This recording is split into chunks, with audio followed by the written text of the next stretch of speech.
नोकराच्या प्रसंगवधानाने चांदणी चौकातील कलासागर सोसायटीतील दरोड्याचा प्रयत्न हाणून पाडण्यात आला। मालक गावी गेल्यानंतर नोकरांना धमकावून दरोडा टाकण्याचा प्रकार फसला। यावेळी तिघांनी तिजोरी बाहेर नेत असताना नोकराने प्रसंगवधान दाखवत बाहेरून कडी लावून घेतली।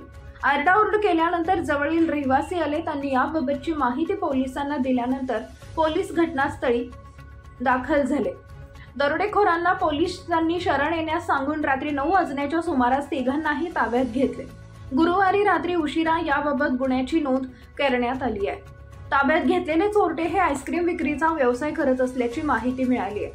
चांदणी चौक परिसरात कलासागर नावाची सोसायटी आहे। याच सोसायटीत केटरिंग व्यावसायिक पुरोहित वास्तव्याला आहेत। कामानिमित्त पुरोहित बाहेरगावी गेले होते।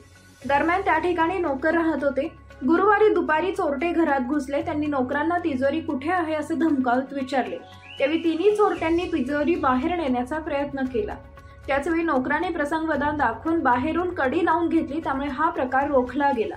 याबाबत परिमंडळ 3 चे पोलीस उपायुक्त संभाजी कदम यांनी माहिती दिली आहे।